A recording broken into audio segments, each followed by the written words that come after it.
Et puis, il y a la saison d'éclipse.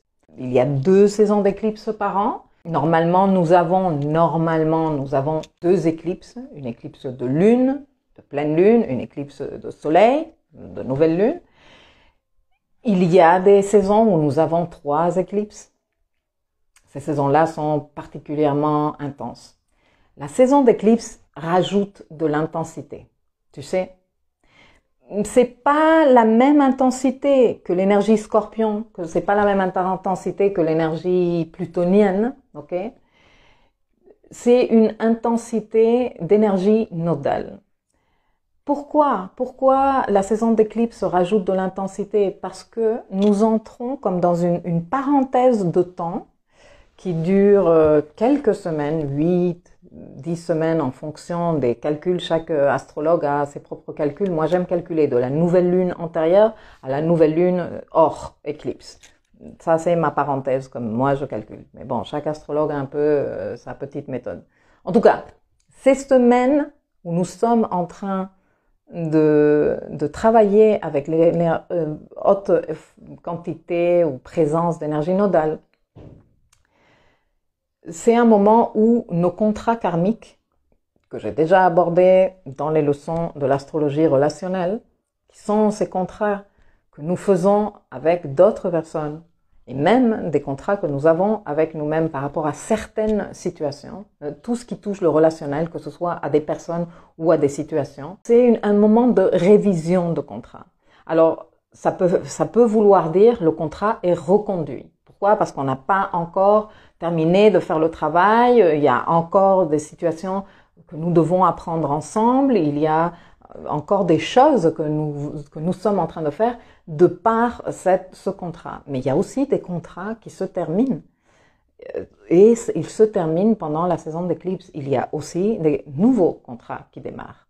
Dans la saison d'éclipse, nous démarrons des trucs, il se passe des choses, viennent nous proposer le poste de travail qui nous fait déménager à l'autre bout du pays ou même à l'autre bout de la planète, des mariages qui se font, des mariages qui se défont, des personnes qui tombent enceintes et perdent leur bébé quelques semaines après.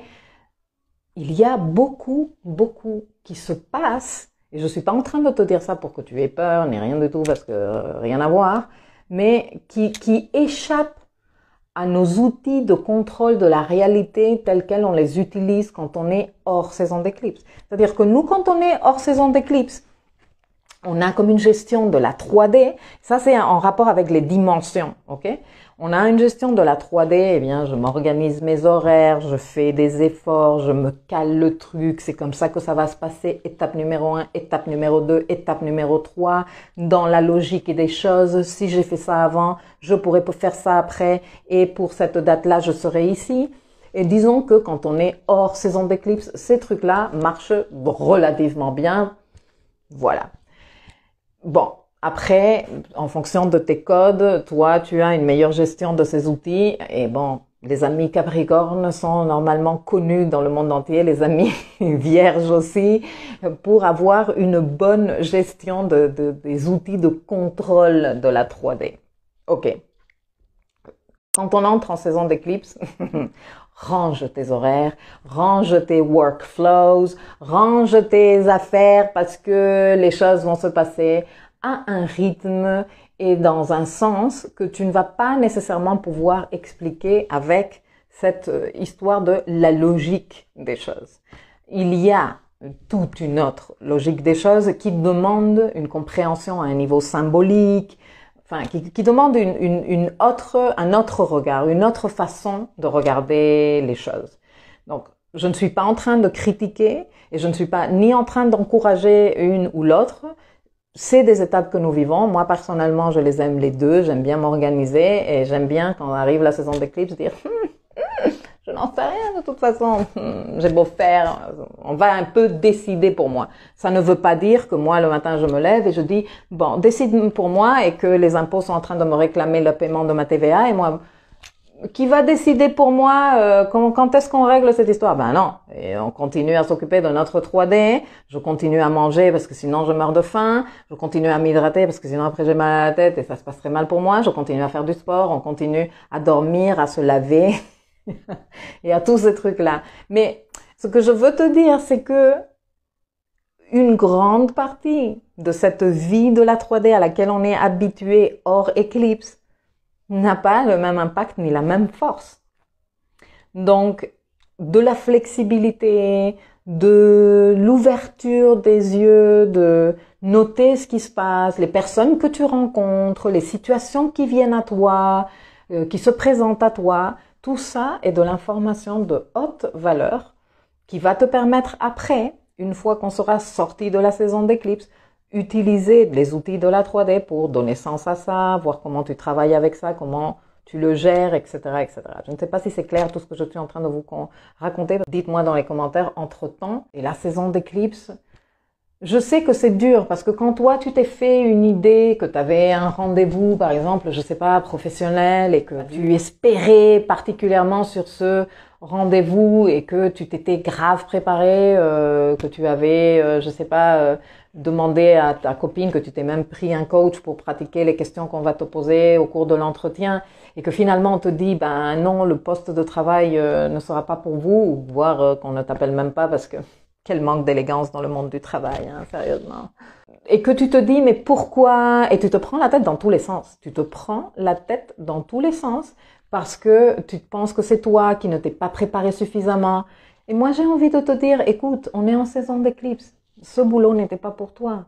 Alors, mais pourquoi, si ce n'était pas pour moi, pourquoi j'ai eu la possibilité de me préparer? Parce que peut-être ce qui était pour toi, c'est que tu te prépares et c'est que tu entames la démarche. J'en sais rien, il y a tellement de choses à considérer dans la lecture des choses qui se présentent à nous. Mais ne te fais pas du mal en pensant que c'est toi qui n'as pas réussi, que t'étais pas suffisamment, je sais pas quoi. Parce que quand on est en saison d'éclipse, des choses sont en train de se passer à un autre niveau qu'on peut sentir, ressentir, semi-comprendre même ou pas. Et qu'il y a des fois des informations qui vont venir un mois après l'éclipse, qu'on va dire, voire 6 mois, voire 9 mois, et jusqu'à 27 mois après certains éclipses. Donc, tiens compte de tout ça, hein, et go with the flow, soyons un peu, voilà. Et Chiantassi qui dit, tu viens de décrire parfaitement ce que je vis. Je me prépare à passer un entretien et je me suis directement dit, Nat, c'est la préparation et d'enfin valoriser ton parcours. C'est l'expérience, tout à fait.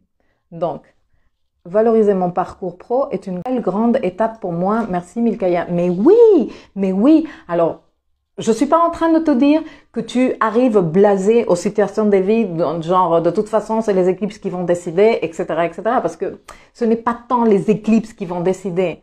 Il y a une dimension de toi que tu n'es pas nécessairement, si tu veux, consciente comme dans la 3D, ou que juste quelques personnes très travaillées et très éclairées, dont personnellement je ne fais pas partie, sont conscientes 100% de cette dimension.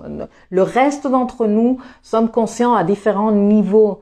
Et donc, fais ton effort, honore ta dimension 3 dans laquelle nous sommes, continue à faire ça, et dis-toi que en ayant fait the best, le meilleur que tu peux, ce qui vient, ce qui s'ensuit ne dépend plus du tout de toi et que tu es prête à accepter tout ce que c'est et que justement, depuis déjà, Nat, tu peux être en train de voir la valeur de cette préparation que tu as eue. Donc, bravo! Moi, je dis, c'est génial.